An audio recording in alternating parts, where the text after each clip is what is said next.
날씨가 부쩍 따뜻해지면서 얇은 옷들로 옷장을 채웁니다. 작년에 입었던 옷을 다시 입어보며 남는 허리 사이즈에 살이 빠졌네 라며 입가에 미소가 번지기도 하고 올해만 입고 버려야지 라고 했던 옷들의 추억을 다시금 떠올리며 옷장 한켠에 다시 두곤 합니다. 이렇듯 계절이 바뀔 때마다 하게 되는 옷장 정리처럼 여러분의 즐겨찾기에 문학소년단을 추가하고 매주 듣는 것은 어떨까요?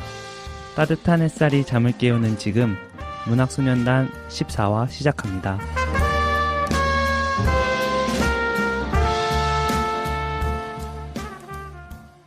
네, 안녕하세요. 문학소년단입니다. 안녕하세요. 로맨스 정입니다. 안녕하세요. 챈들러입니다. 네, 다들 한 주 동안 잘 지내셨나요? 네, 잘 지냈습니다. 또 이게 노희 씨가 옷장 정리 얘기를 하셨는데 네. 요즘에 저희가 또 음악 편집으로 밀고 있지 않습니까? 또 뭐 말하실 건가요, 지금? 안 하겠습니다. 그냥 참고만 하시면 좋은 게 네. 이제 이한철의 네. 옷장 정리라는 노래가 있는데 제가 네. 좋아하는 노래라서 마침 딱 보여가지고 너무 반가웠습니다. 네. 알아서 듣고 오시죠. 오늘은 특별한 분을 모셨는데요. 안녕하십니까. 먼저 초대해주셔서 너무 감사하고요. 노니님이 이거를 팟캐스트를 시작하면서 너무 즐겁다고 말씀을 주셔가지고 제가 한번 초대해달라고 쫄라서 이 자리에 함께하게 되었습니다. 저는 태경입니다. 사실은 책에 대해서 잘 모르지만 책을 알고 싶어 하고 책을 읽으면서 뭔가 많이 배우는 것 같아서 최근에 네. 읽은 책 있으신가요? 네네. 저 최근에 박정은 에세이라고 혼자라도 괜찮아라는 책이 있었는데 그걸 읽고 굉장히 좀 심신에 많은 안정을 받았어요. 왜냐면 막 제 친구들은 막 뭐 남자친구가 지금 싱글인 사람들은 남자친구 생겼으면 좋겠어라고 막 얘기를 하는데 저는 그 부분에 대해서 왜 굳이 남자친구가 있어야 돼라는 질문을 많이 했었는데 그것에 대한 약간 해답과 그리고 그러지 않아도 괜찮은 것이라는 약간 마음을 느낄 수 있었던 그런 책이었어요. 시즌3의 모든 게스트는 다 노니 씨가 섭외하는 것 같아요. 네. 진짜요? 아니, 당신의 역시. 섭외력은 정말 대단한 것 같아요. 네, 오늘 책과 작가 소개로 넘어가 보겠습니다. 오늘의 책은 뭔가요? 네, 오늘의 책 세일즈맨의 죽음입니다. 우선 세일즈맨의 죽음을 쓴 작가 아서 밀러에 대해서 정말 간단하게만 짚고 넘어가겠습니다. 그냥 뉴욕 출신의 극작가라는 거랑 멀로 이거 언젠가 했었거든요. 네, 저희 시련 때. 네, 시련 때. 네. 멀로와 두 번째 결혼을 했으나 이혼을 했다. 여기까지만. 왜냐하면 세일즈맨의 죽음에 대해서 말할 게 좀 많습니다. 일단 세일즈맨의 죽음은 63세의 세일즈맨 윌리 로만의 24시간을 그려낸 희곡입니다. 부제로 어떤 이막의 사적 회담과 진혼가라는 게 달려 있습니다. 부제입니다. 근데 이게 저희가 파악한 바로는 민음사에서밖에 안 나오는데 세일즈맨의 죽음이라는 이 희곡이 우리나라에서는 근데 이 책은 아무리 뒤져봐도 어떤 이막의 사적 회담과 진혼가라는 부제를 찾을 수가 없는데 아무튼 인터넷에서 그렇게 한다고 해가지고 부제래요. 네. 그리고 1949년에 발표된 희곡입니다. 1930년대의 미국 경제 대공황 그 시기에 브루클린을 배경으로 한 희곡이고요. 실제 대공황 시절에 사업 실패로 자살한 자신의 삼촌 매니 뉴먼이라는 사람이 있었대요. 이 사람을 모델로 삼아서 집필을 했다고 하고요. 대단히 유명한 희곡입니다. 그렇죠. 1949년에 브로드웨이에서 초연을 했고 2년 동안 742회가 공연이 됐대요. 매일 했다는 거네요. 그럼 매일 네. 정말 매일 한 거죠. 그리고 연극 이런 것도 중요하잖아요. 연극계 3대상 다 받았네요. 다 받았죠. 풀리처상, 연극 비평가상, 그다음에 앙뚜아네트 페리상 이 세 개를 모두 다 수상한 최초의 작품이라고 합니다.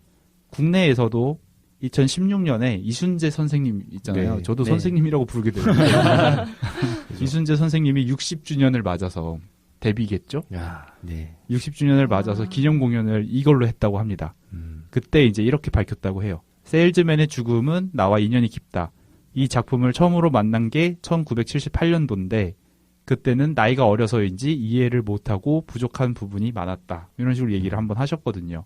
역시나 여러 번 읽어야 된다. 그렇죠. 네. 이 희곡은 뭐 한 줄로 얘기를 하자면 평범한 개인 윌리 로먼을 통해 무너진 아메리칸 드림의 잔해 속에서 허망한 꿈을 쫓는 소시민의 비극을 그렸다. 이런 식으로 요약이 될 것 같습니다.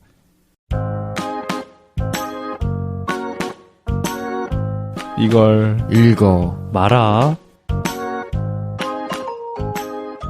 네, 그러면은 이 책을 읽어야 될까요? 말아야 될까요? 근데 저는 우선 말아입니다. 네, 그 다음 읽어야 한다고 생각하는 로맨스 정입니다.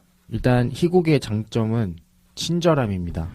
상세한 지문이 나오거든요. 가르치고 어떻게 행동한다, 어떤 감정이며 어떤 표정이며 이런 게 일단은 상상력에 큰 도움이 되기 때문에 읽는 즐거움이거든요. 이런 게.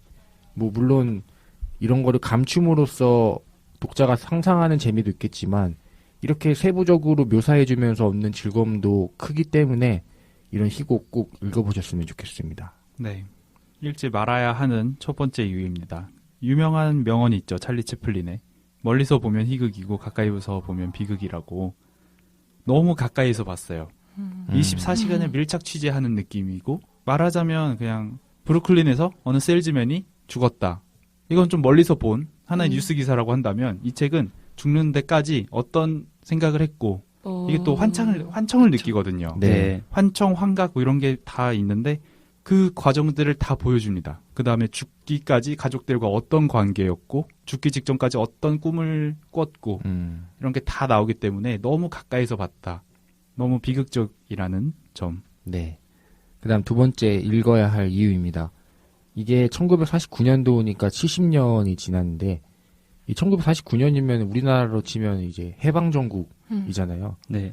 근데 여전히 유효한 이야기라고 생각을 들었거든요. 저 읽으면서 이게 이때 나왔다고 차라리 그냥 요즘 나왔어도 똑같이 읽히겠다라는 생각이 들어가지고, 그래서 저는 이 책이 아마 더 미래로 갈수록 더 이런 현상이 더 심해질 거고 더 가치가 있어지고 공감을 받을 거라고 생각하기 때문에 지금쯤 한번 읽어보셨으면 좋겠습니다. 네, 읽지 말아야 할 두 번째 이유입니다. 희곡이라는 장르가 사실 그렇게 많은 사람들이 익히 즐기는 장르는 아니라고 생각을 합니다. 제 편식된 독서 경험인지는 모르겠지만, 그런 사람들에게는 물론 아까 로맨스 정이 읽어야 하는 첫 번째 이유로 되게 친절한 지문 설명이 있다고, 그렇긴 한데 만약에 영화를 보는 거라면 이 사람이 지금 회상을 하고 있는가가 어떤 효과로든, 만화라면은 뭐 이런 뭐 배경 이렇게 검은색 해놓잖아요. 그런 거로는 다 티가 나는데, 얘는 일단 하나의 스테이지에서 펼쳐지는 거고, 정말 소극장에서라도 펼쳐질 수 있는 걸 지금 써놓은 거고, 찰리라는 캐릭터가 있어요. 찰리가 등장을 해서 이야기를 하고 있는 게 회상인 건지, 아니면 맞아요. 갑자기 정말 실제로 진행되고 있는 극중 상황에서 갑자기 찰리가 뭐 집안으로 뛰쳐 들어와서 이야기를 하는 건지 맞아요. 꽤 헷갈립니다. 네. 어떤 상황이지? 지문은 이 사람이 어떤 감정인지 어떤 톤으로 이야기를 하는지는 친절하지만 상황을 정확하게 파악하기란 조금 쉽지 않다. 그리고 읽어야 할 마지막 이유입니다. 이게 주변을 한번 돌아보게 만들어주는 책이었거든요, 저한테는. 그래서 저희가 살면서 내가 우선이고 그 다음에 가족이라고 생각했던 분들이라면은 한번 내 가족들이 어떤 고민을 갖고 있고 어떤 상태인지 한 번쯤 생각해보게 만들어주는 책이라서 한 번쯤 읽어보셨으면 좋겠습니다. 네, 읽지 말아야 할 마지막 이유입니다. 반창고는 빨리 떼야 된다고. 이 얘기를 왜 해야 하냐면은 우리가 다 알고 시작하잖아요. 네. 세일즈맨의 죽음이라고 제목에서 밝혀버렸으니까 네. 죽는데요. 이 사람이 어떻게 죽을까 계속 생각을 하게 되는데, 막 해피한 사람들이 갑자기 빽 죽는 것도 아니고 계속 시작서부터 미저러블합니다.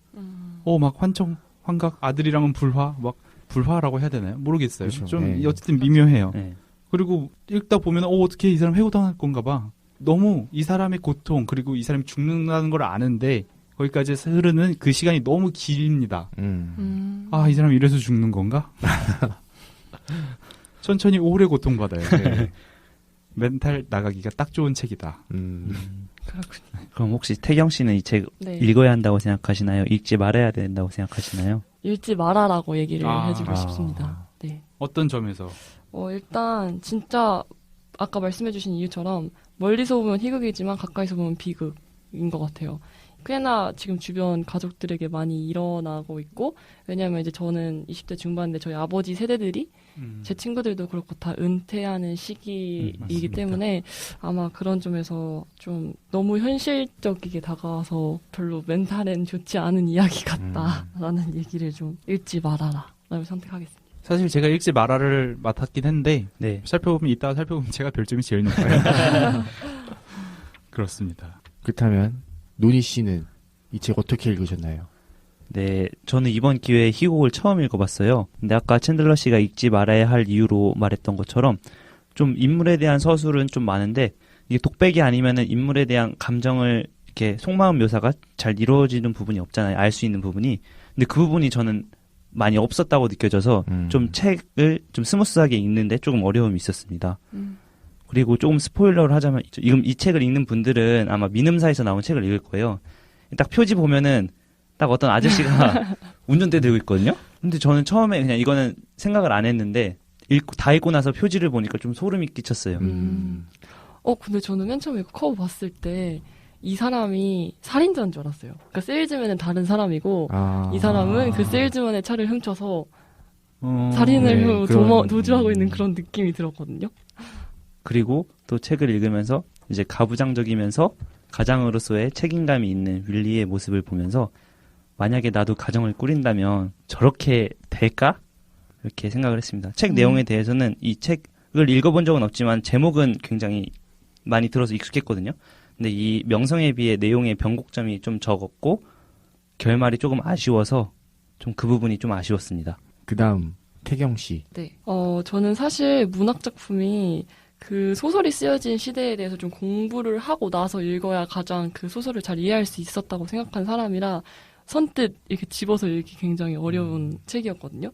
근데 이 책은 진짜 현 시대에 공감할 수 있는 요소들이 되게 많고 그래서 약간 이 문학 작품이 모두 다 그 시대에 대한 공부가 필요한 건 아니다. 그런 고정관념을 약간 깨준 책이 아닌가 싶습니다. 그리고 저도 세일즈맨의 죽음이라는 제목을 보고 어떠한 결말이 이어질 것인지 짐작은 갔어요. 정말 그 로먼 가족의 비극이 일어나기 24시간 전을 진짜 밀착적으로 취재한 느낌. 그리고 또 앞으로 세일즈맨과 별반 직장인으로서 별반 다르지 않을 내 앞으로의 30년 미래에 대해서도 고심을 하게 만드는 책이었다라고 말씀을 드리고 싶습니다. 네. 그 다음 챈들러 씨는 어떻게 읽으셨나요? 네. 드디어 희곡답게 읽었어요. 제가 드디어.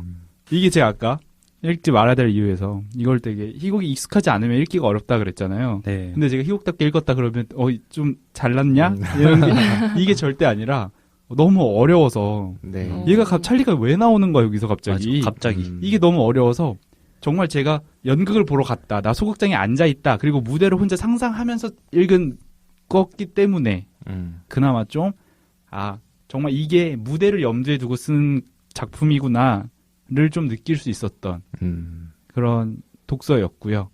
문학 작품 이렇게 책으로 읽으면서 제가 울컥한 적은 거의 없거든요. 근데 이 책은 좀 울컥했어요. 어떤 점에서 울컥하셨나요? 장례식장에서 마지막 찾아보니까 린다의 그 마지막 대사가 되게 유명하더라고요.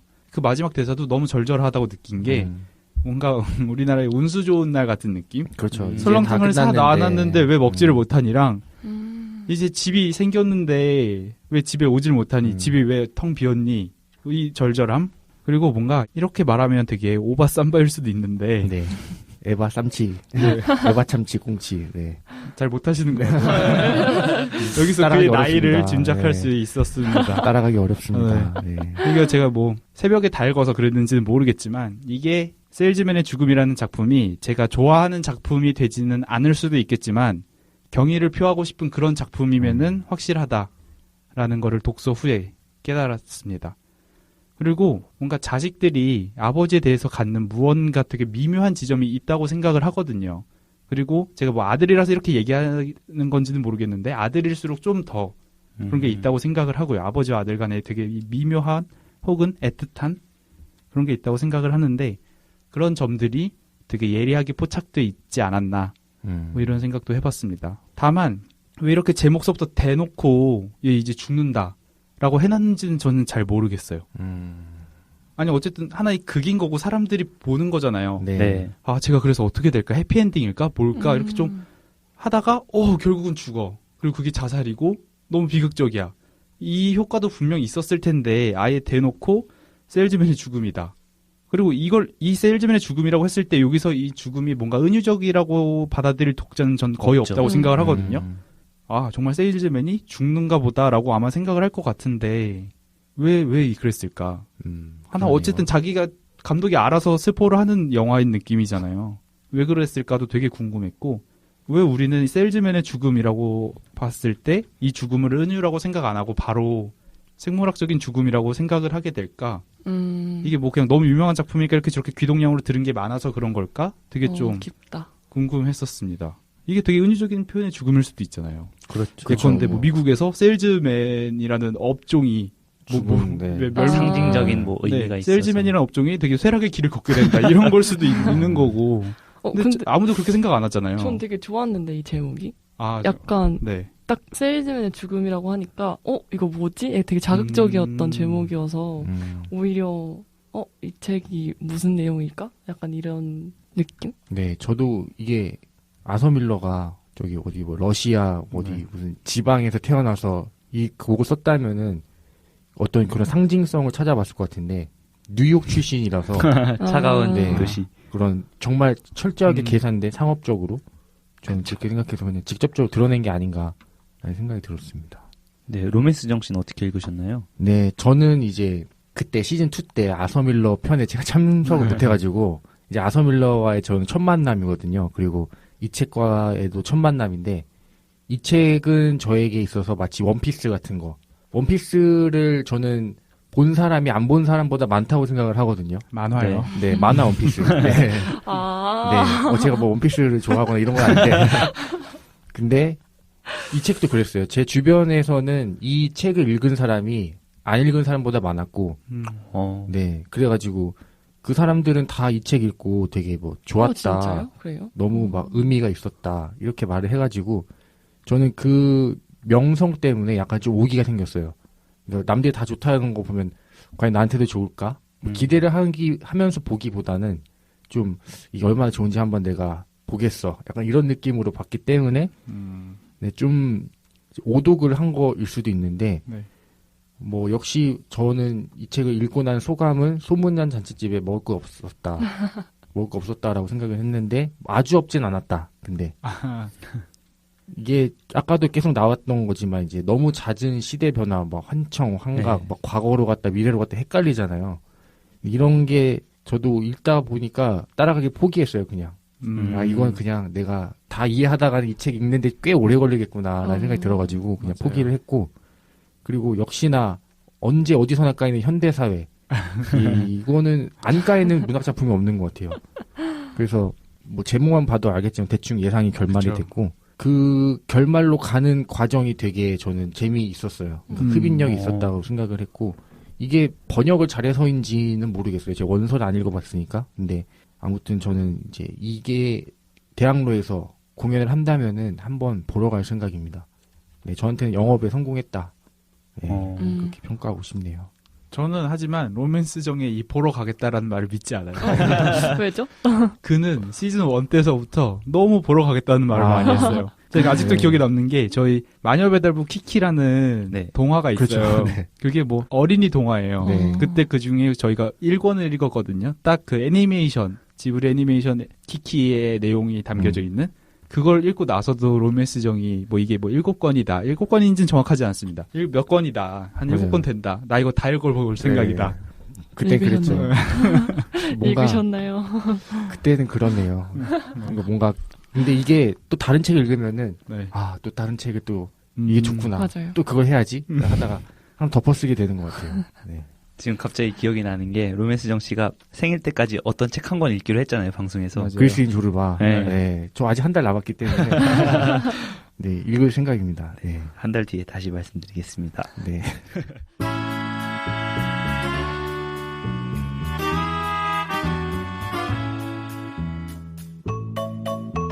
연관 검색어.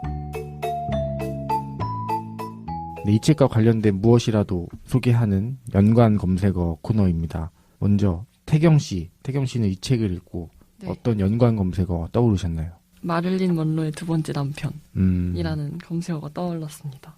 일단 몰랐는데 저도 이 책을 읽고 아서 밀러를 한번 네이버에 검색을 해보았는데 네이버를 실명거론 했네요. 그럼요. 네.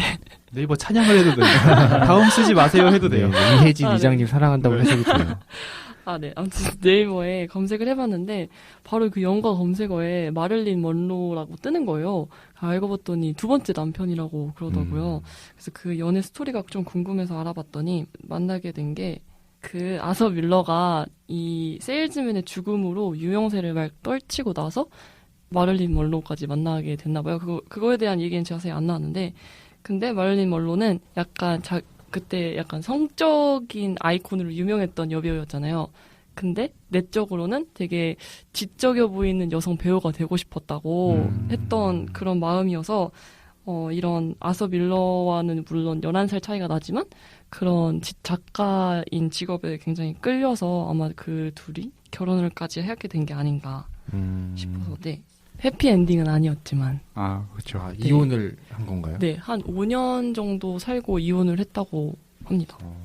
마릴린 먼로가 되게 내적인 면에서는 그녀가 갈구하는 바는 되게 지적인 배우가 되고 싶고 연기로서 더 인정받는 배우가 되고 싶어 했는데 이제 항상 자기를 불러주는 곳은 약간 야한 드레스를 입고 무대에 나타났을 때 더 반겨주니까 자기는 그걸 원하는 게 그건 아닌데 관객 앞에서는 관객을 즐겁게 해주기 위해서 그런 척을 한 거예요. 그래서 그런 거에 대해서 굉장히 스트레스를 많이 받아서 약물이랑 약간 알코올 섭취가 많았어가지고 그것 때문에 이제 아스빌러는 그걸 치료해 주려고 많이 노력을 했지만 결국에 실패해서 결혼을 네. 그런 사연이 있었네요. 네. 그다음 노니 씨는 어떤 게 떠오르셨나요? 네, 저는 엄마와 아들 카카오톡 이모티콘이 떠올랐는데요. 엄마와 딸도 있는데 이게 그거에 뭐 아들 밥은 먹었어? 뭐 아들 늦어? 아들 집이니? 이런 게 다 문자가 아니라 다 이모티콘으로 돼서 진짜요? 네네. 귀엽다. 이걸 저희 친누나가 쓰고 계세요? 네, 어머니한테 사드려서 그걸 막 써요. 근데 이게 부자 관계나 모자 관계가 좀 쉬우면서도 되게 어렵잖아요. 그래서 이런 뭐 아들 밥은 먹었어? 아들 늦어? 이게 쉽게 할 수 있는 말이지만 이제 이모티콘으로 표현함으로써 조금 더 다가가기 쉽게 하는 그렇게 하나의 장치라고 생각을 하거든요. 이 책에서 좀 감정 표현이 서툰 윌리의 모습을 보면서 그 당시에 예를 들어 스마트폰이 있었다면 이렇게 조금 살갑게 다가가면은 좀 더 원만한 관계를 맺지 않았을까 하는 생각에 이 이모티콘이 떠올랐습니다. 네. 근데 왜 아빠와 딸 이런 건 없어요? 그거를 저도 궁금해요. 왜 아빠 상업성이 기준에서 없기 때문이지 않을까? 어떤 아버지도 이걸 쓰진 이렇게 않을 어색했나요? 거라는. 그다음 챈들러 씨는 어떤 게 떠오르셨나요? 네, 저는 영화 신데렐라맨입니다. 144분으로 짧지는 않습니다. 뷰티풀 마인드를 네. 찍었던 론 하워드 감독이 맡았고 왜 이게 떠올랐냐면 이게 딱 배경이 똑같아요. 1930년대 뉴욕이고 대공황에 되게 허덕이는 가장 이따가 가장이라는 얘기도 한번 짚어보죠. 네. 네. 아무튼 가장의 모습을 담았는데 이건 해피엔딩입니다. 여기서 러셀 크로우가 맡은 역이 1936년의 제임스 제이 브래독인데 이 사람이 되게 미국의 전설적인 복서였다고 그러니까 되게 전설적인은 모르겠고 실제 이야기예요. 복서. 이 복서가 한때 되게 잘 나가서 스포츠에서 잘 벌면 진짜 잘 벌잖아요. 네. 정말 의리하게 살았는데 대공황 때 정말 밑바닥까지 추락을 해서 제가 실화는 어떤 얘기가 있는지 모르겠고 영화에서는 난방비를 낼 수가 없어서 난방비가 꺼지고 아이들이 기침을 하는 바람에 아이들이 이제 건강이 너무 위험하니까 어쩔 수 없이 애들을 친척집에 보내야 되는.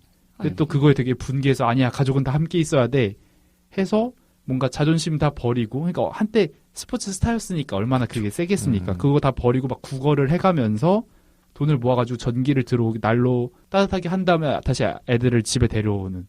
원래 유명한 스포츠 복서였으니까 다시 또 잘해서 하면 되지 않겠냐라고 하는데 이미 늙어버린 거예요.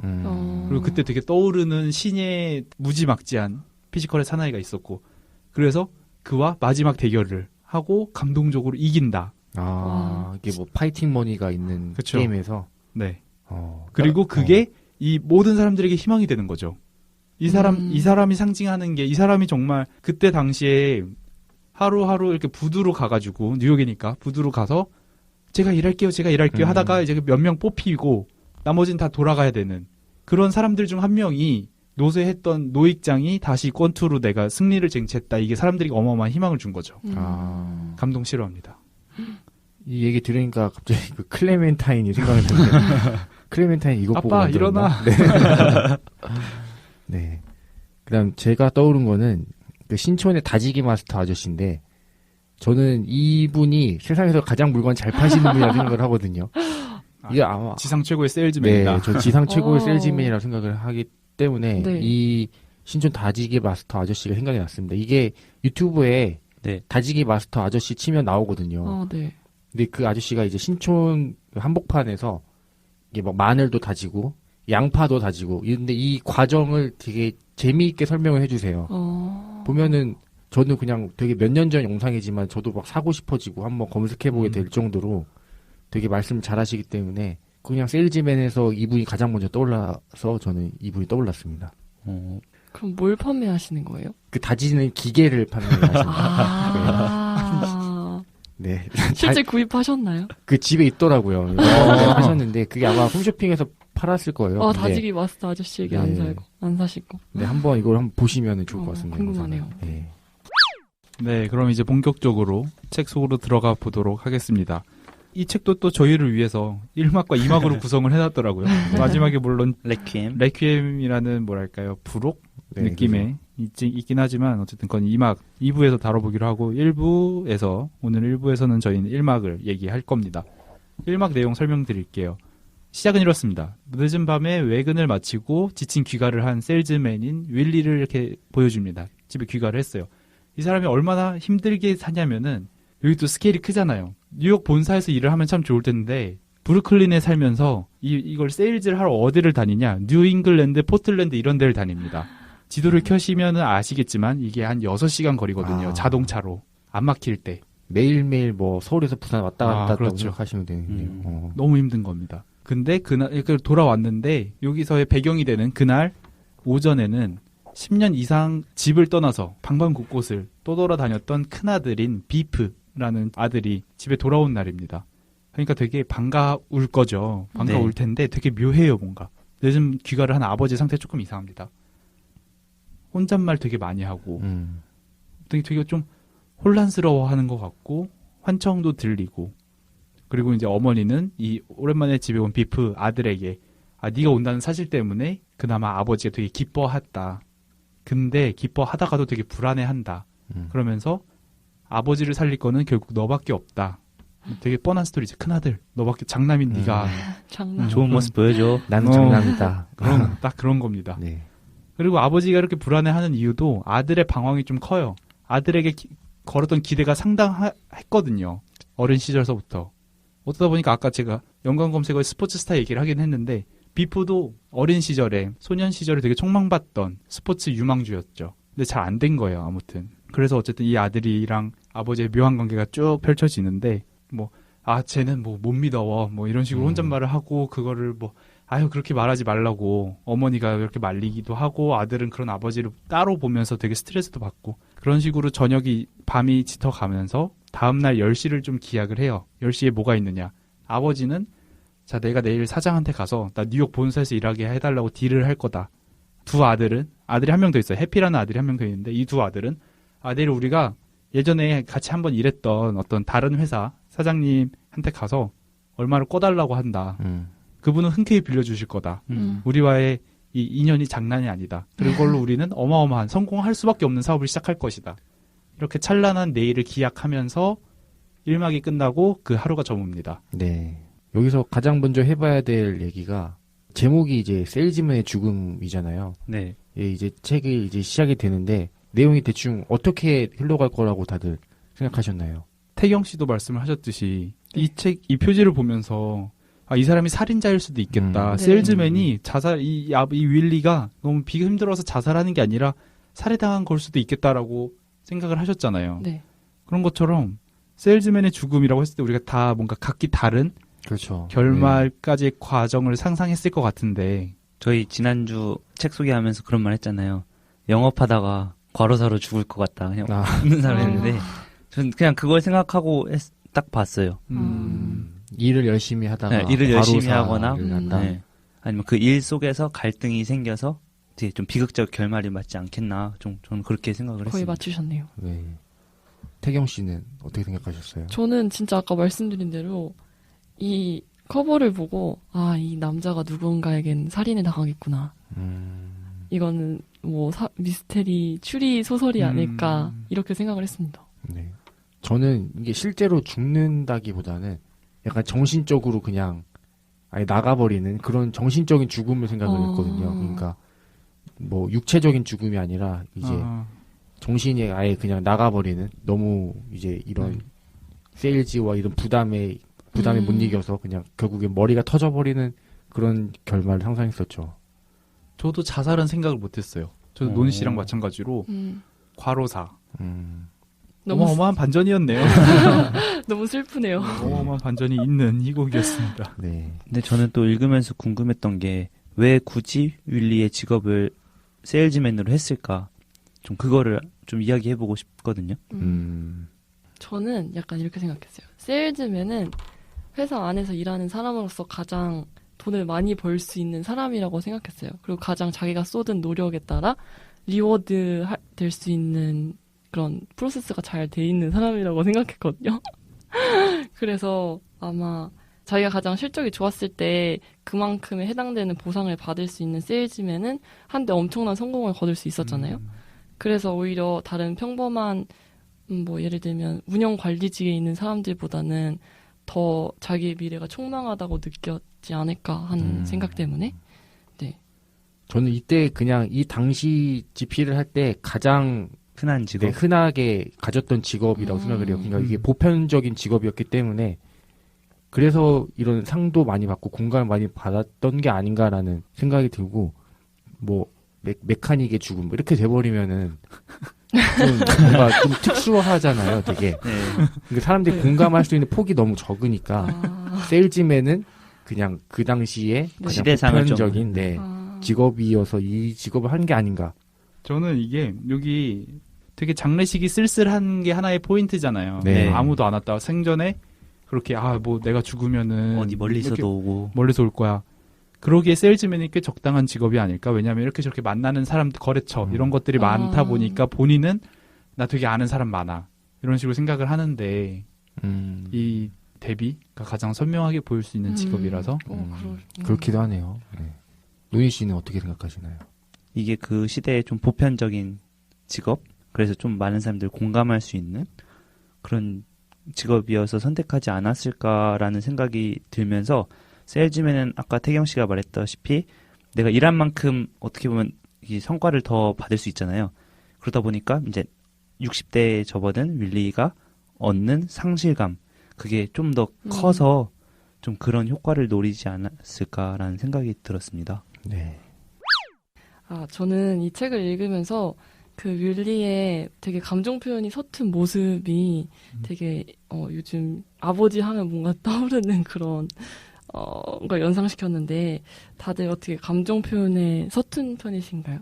저 같은 경우에는 저희 아버지보다는 잘하는데 보편적으로 봤을 땐 서툰 편이다.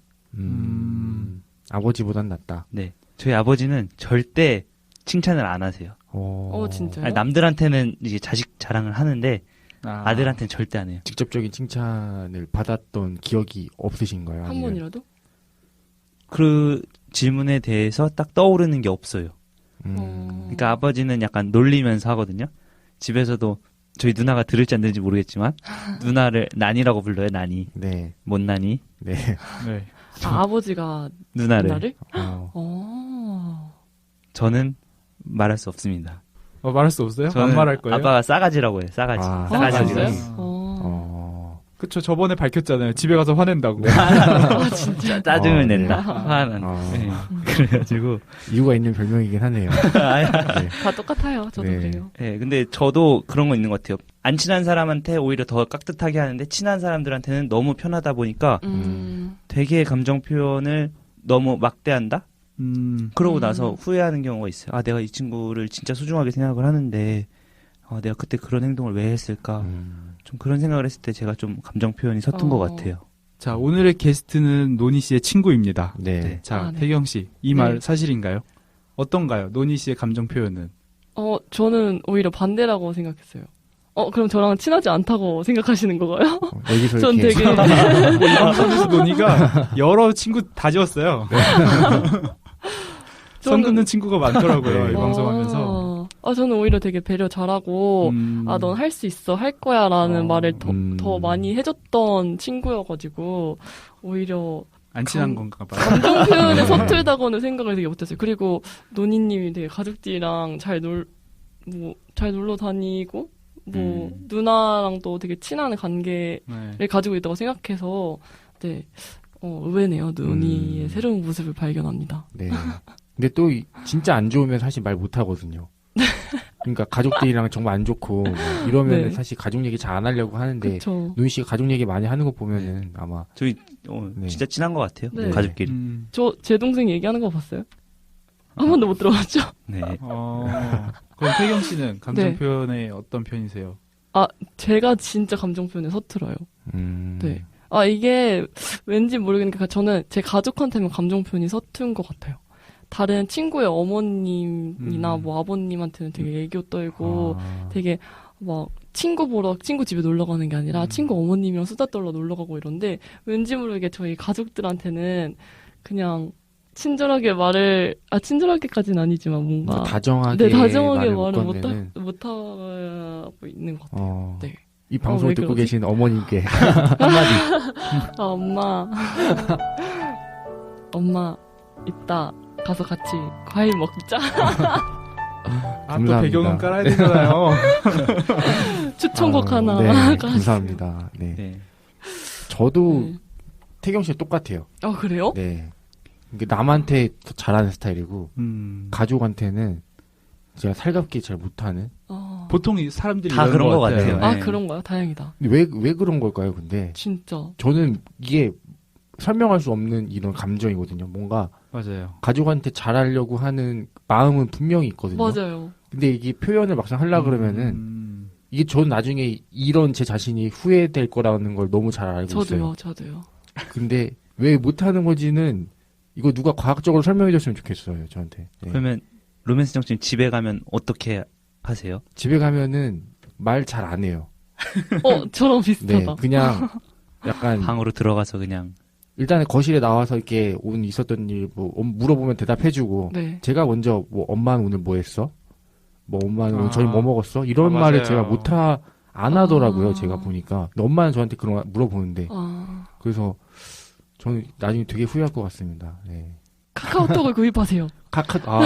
맞아. 엄마 아들. 카카오톡. 그러면 괜찮네요. 네.